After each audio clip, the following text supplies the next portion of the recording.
before I start, aku juga mau share dulu nih. Sebenarnya Halodoc itu misinya apa sih? Dari sejak awal kami didirikan sampai dengan hari ini, this mission remains staying with us.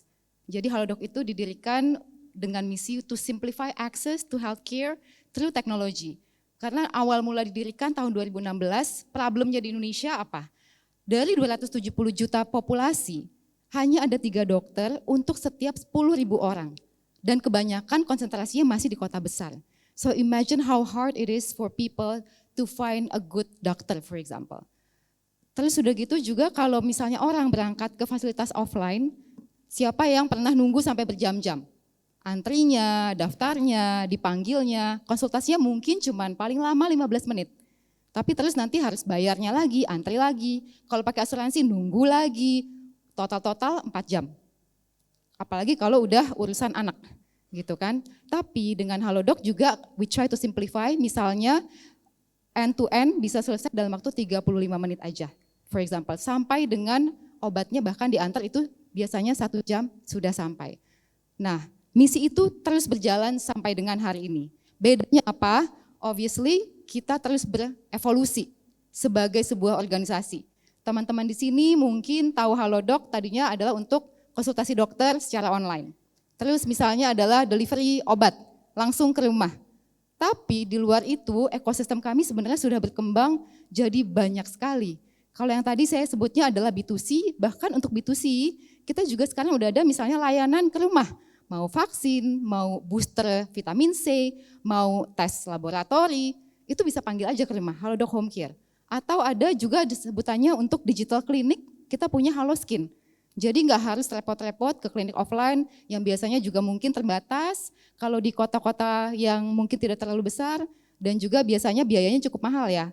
Tapi teman-teman juga bisa akses cukup dengan digital klinik kami namanya Haloskin. Selain itu juga sekarang yang paling baru ada lagi HaloFit untuk weight loss misalnya. Dan ada macam-macam. Selain itu tentunya kami juga punya platform untuk dokter, yaitu Halodoc for Doctors.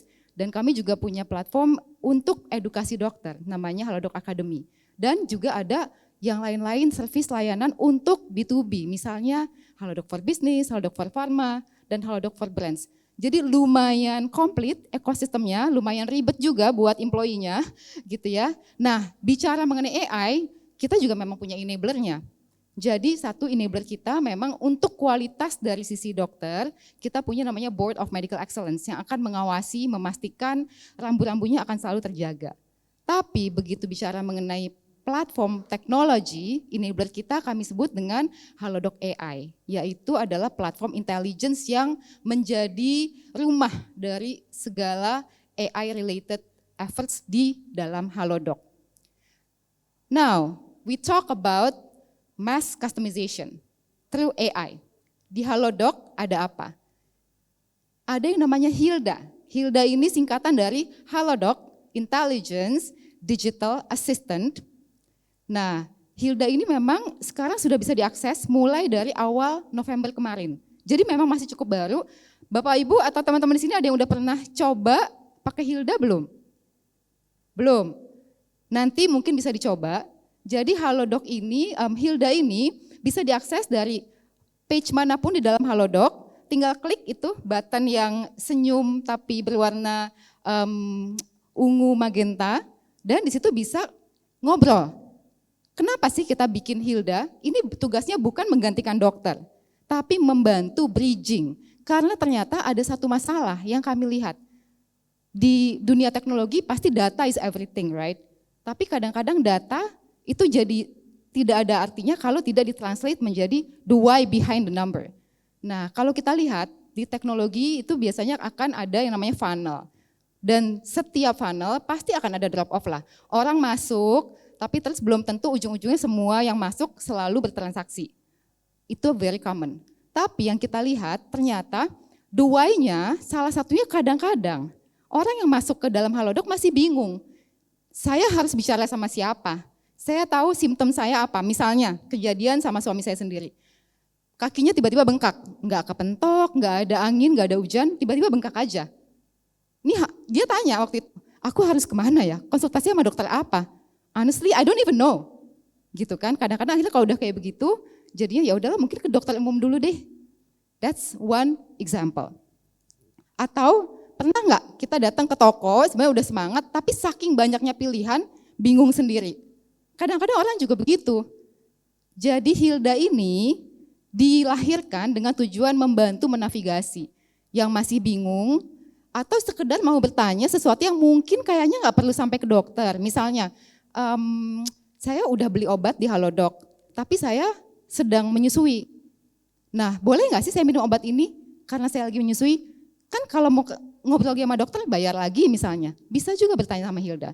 Jadi Hilda ini tugasnya adalah untuk membantu menavigasi, memberikan akhirnya juga arahan triase lah istilahnya, untuk bisa tahu akhirnya next step yang harus dilakukan sebetulnya apa. Apakah memang perlu konsultasi dengan dokter, atau bisa langsung beli obat, langsung bisa merekomendasikan obat yang juga mungkin cocok dengan simptom-simptomnya for example, atau mungkin ternyata butuh ada tes labnya dulu dan lain sebagainya. So that's Hilda. Hilda punya saudara, namanya Aida, AI Doctor Assistant. Dan Aida ini adalah sebuah tools yang membantu para dokter di dalam menjalankan konsultasinya. Jadi tugasnya untuk memudahkan dan tetap the power tetap ada di tangan the human, the doctor. Dan memang penggunaan dari Aida juga selalu disupervisi oleh our Halodoc Board of Medical Excellence untuk memastikan sesuai dengan rambu-rambu yang seharusnya. Apa sih yang dilakukan sama Aida? Ini contohnya adalah dimulai dari problemnya dulu. Problemnya apa? Ternyata data kami menunjukkan 20% waktu dari dokter-dokter di Halodoc itu habis untuk mempertanyakan hal-hal yang sifatnya mungkin agak administratif, repetitif, tapi ya mau nggak mau perlu. Misalnya ada alergi nggak Bapak Ibu, sedang menyusui apa enggak Bu, dan sebagainya dan sebagainya. Jadi itu hal-hal yang cukup akhirnya membuang waktu yang padahal bisa dimanfaatkan untuk lebih mendalami konsultasinya sendiri. Selain itu data juga menunjukkan 200.000 jam dalam setahun yang dihabiskan oleh dokter untuk menuliskan summary, notes dari konsultasi tersebut. Karena memang itu sesuatu yang kami wajibkan. Bayangkan kalau waktu tersebut bisa digunakan untuk lebih fokus kepada masalah pasien. Memastikan diagnosa yang betul-betul paling tepat misalnya. Jadi inilah salah satu contoh yang dibantu oleh Aida. Instead of menghabiskan waktu untuk misalnya melakukan hal yang sifatnya repetitif, administratif, ataupun menghabiskan waktu untuk melakukan summary, let Aida help them. Contoh lainnya dari Aida seperti apa? Nah, teman-teman di sini pasti sudah pernah dong ya melakukan tes darah lah. Biasanya kalau tes darah itu kan nanti ada hasilnya, ada angka-angka rujukannya dan ada angkanya kita. Nah, tapi yang cukup jarang adalah what does it mean? Karena ini kan term-term yang bahkan buat orang awam banyak yang mungkin nggak paham. Biasanya yang paling sering adalah ada satu line lah sebagai kesimpulan. Misalnya ternyata mengidap anemia misalnya. Tapi angka-angkanya nggak dijelasin juga sebenarnya apa. This is again where Aida is helping. Jadi buat teman-teman yang mungkin melakukan tes darah lewat Halodoc Home Care, nanti akan ada hasilnya seperti yang di paling kiri situ. Ya kan, angka-angkanya dan warnanya itu menunjukkan itu memang ada concern atau sebenarnya baik-baik saja. Tapi yang kita tambahkan dengan bantuan Aida adalah yang tengah ini. What the results mean? Jadi yang memang angka-angkanya normal itu apa aja dan misalnya ada indikasi tertentu itu akan disebutkan sehingga mudah untuk bisa dipahami. Sambil belajar juga, oh ternyata ini tuh maksudnya ini ya. Tapi juga yang lebih penting adalah results yang you need to pay attention to. Ya kan, apa nih? Ternyata misalnya LDL-nya saya begini, nah ini ada risikonya ini bla bla bla. So this is again yang dilakukan oleh Aida dan juga bisa langsung dinikmati oleh para pengguna Halodoc. Dari situ akan ada actionnya, misalnya silakan berarti dari datanya kamu butuh berkonsultasi dengan dokter internis for example. Dan kita akan berikan langsung list recommended doctors-nya. Itu contoh penggunaan AI yang terkait dengan dokter. Nah, lalu kita juga kadang-kadang bicara mengenai AI itu kan dia menggunakan banyak data. Tapi gimana sih caranya supaya AI ini juga bisa nggak kesannya robotik gitu ya. Jadi kalau kita lihat di Halodoc, approach kita ada 3. Satu adalah context before content. Second, adaptive flow, not template flow. And the third, human injection. Okay, that sounds like big jargon. What does it mean? Let me give you example. Misalnya, ada salah satu pasien namanya Adit, usianya 20 tahun. Kalau cuma lihat data, ternyata si Adit ini seringkali beli obat mah. Tapi jamnya tuh jam 1, jam 2 pagi. Enggak cuma sekali, berkali-kali. Kalau kita cuma melihat datanya aja, in the background, what do we see? Kita lihat timestamps, jam 1, jam 2 si Adit beli obat. Terus ada keywords-nya karena dia mungkin konsultasi atau dia browse. Dan kita lihat purchase history. So we know, dia ternyata cukup sering ya. But that's just the data. What does it mean? In Halodoc, what we believe, every user is not just number, but it's a real person behind with their own story. Dari datanya Adit, sebetulnya yang kelihatan adalah there is a real struggles that he's been facing. Dan tugasnya Halodoc dibantu oleh AI bagaimana bisa mentranslate ini menjadi sesuatu yang helpful. Misalnya bicara mengenai konteks before content. Konteks yang paling simpel apa sih? Di saat dia berkonsultasi, di saat dia menggunakan keyword, dia mungkin menggunakan kata-kata yang sifatnya kan sangat sehari-hari. Colloquial term. Gimana kita juga bisa memastikan si AI ini mengerti konteks-konteks tersebut. Misalnya kalau keywordnya orang Indonesia banget, masuk angin. Atau kalau bicara mah perut begah gitu kan. Kembung, keleyengan, encok. Itu konteks-konteks yang harus diinjek. Supaya si AI ini makin bisa connect the dots. Selain itu juga kita mau memastikan nih, agar responsnya pun very contextual. Kalau cuma sekedar template flow-nya kurang lebih, si Adit lagi beli obat mah lagi. Ya udah deh, kayaknya dia sering sakit mah. Yuk kita kasih promo, that's template. Atau generic suggestion, ya sudah silakan consult ke dokter umum misalnya. Jadi nggak ada yang sifatnya tailored, tidak mencoba mengenali pattern sebelumnya dan mentranslate itu menjadi sesuatu yang mungkin lebih helpful. Buat Adit pengalaman di situ jelek nggak? Nggak juga. It's fast, it's simple, tapi there is no deeper support. Jadi same question, same journey for everyone. Setiap yang mau beli obat buat mah, kurang lebih template-nya begini. Kasih promo, diarahkan misalnya ke dokter A buat kategori ini, for example. How is it different with adaptive flow? Let's take a look at. Yang dilihat lagi di back end, diproses sama AI, ternyata si Adit ini sering ya transaksinya buat beli obat jam segini obat mah, jam 1, jam 2 pagi. Kita bisa lihat lagi dari chatnya, ternyata kayaknya dia juga ngomongin hal-hal yang seems to be related sama mungkin sebenarnya stres, for example. Kita lihat lagi, iya dia usianya juga nih usia 20 tahun ya, masih muda. Tinggalnya di Depok. Ini anak kuliahan lagi stres mungkin ya, banyak tugas atau mau ujian misalnya. Jadi AI helps to connect those patterns sehingga kita bisa memberikan sesuatu yang sifatnya lebih thoughtful, lebih helpful, and deeper support. Sehingga relationship-nya juga jadi bisa lebih meaningful. Misalnya bukan cuma sekedar memberikan suggestion ke dokter umum aja, tapi ternyata kalau dilihat kayaknya kamu udah cukup parah ya. Mungkin akhirnya direkomendasikan adalah dokter internis, udah ke spesialis. Atau bahkan silakan pesen home care buat injeksi lansoprazole, for example. Karena bisa dilakukan di rumah, soalnya kamu juga lagi sakit, susah untuk keluar rumah misalnya. Jadi bottom line, when we do adaptive flow, we connect more information, we see the pattern, dan akhirnya solusinya bisa menjadi jauh lebih relevan. When it is lebih relevan akan menjadi lebih helpful. Gitu. Jadi yang dilihat adalah your journey, your context, hence your solution.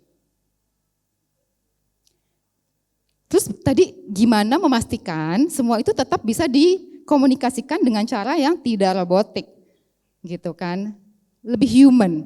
Nah, kalau kita lihat Hilda ini dilahirkan dengan human injection. Kita bayangkan kalau Hilda adalah seorang manusia kayak apa? Then she needs to look credible karena ini mewakili healthcare and technology at the same time. Tapi juga tetap harus helpful, ya kan? Jadi kalau teman-teman coba Hilda, dari awal nanti cuman ketik, "Hai Hilda," dia udah langsung tanya, "Hai, apa yang bisa saya bantu?" Bager kalau bahasa Sundanya ya, Mas Aris ya.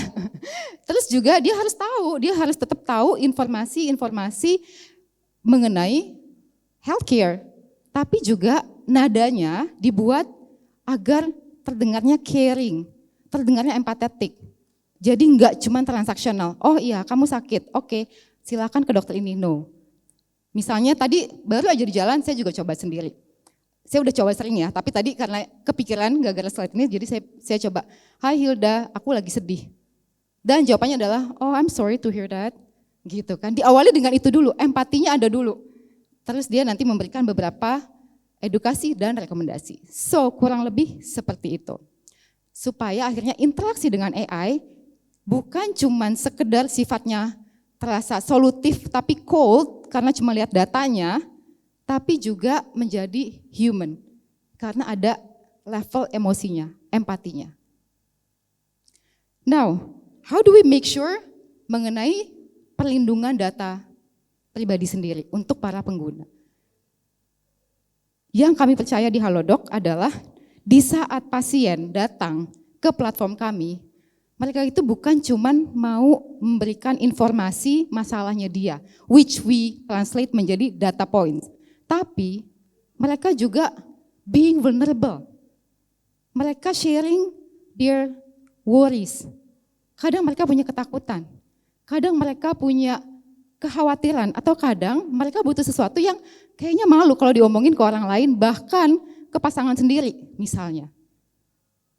Disinilah kami percaya bahwa for Halodoc, trust is actually the product. Dan untuk itu, memastikan yang namanya data protection, ada beberapa prinsip yang kami yakini. Satu, tentunya transparency. This is actually very common. Di semua aplikasi biasanya nanti harus ada consent dulu sebelum login dan sebagainya. This also applies untuk penggunaan AI. The other principle adalah data minimization. Artinya, meskipun knowledge-nya si Hilda begitu banyak, tapi yang akan diproses hanya yang memang betul-betul relevan dengan kondisi yang saat itu dia butuhkan. Jadi Hilda is knowledgeable, tapi nggak kepo gitu ya. Misalnya, tadi kembali ke Adit, dia lagi mau beli obat mengenai MAH, dan Hilda will give the suggestion terkait sama itu, meskipun mungkin 3 hari yang lalu si Adit beli, tadi 20 tahun ya cowok, katakanlah dia beli kondom, right? Hilda nggak pakai nanya, how did it go? Gitu kan. Nah, selain itu, of course, kita juga memegang komitmen yang tinggi terhadap standar-standar yang menjadi dasar peraturan terkait dengan data privacy. Tadi mungkin Mas Aris juga sudah sempat menyebutkan, misalnya tadi ada ITE, PDP, Law, dan juga di Halodoc kami juga sudah tersertifikasi ISO, baik 27001 maupun 27701. Dan ini sudah, licensingnya juga sudah diperbarui baru di tahun ini. Dan bukan cuma mencoba mematuhi peraturan dengan standar-standar tertinggi, tapi memastikan semua pelaksananya pun diaudit secara berlapis. Ini ada banyak, bisa dibaca sendiri, intinya audit-auditnya baik dari internal maupun eksternal, dan dari berbagai akses. So with that, let me end this by saying a quote, di mana trust, it takes years to build, takes seconds to break, but it takes a lifetime to repair. And in Halodoc, we take it really, really seriously. Thank you guys.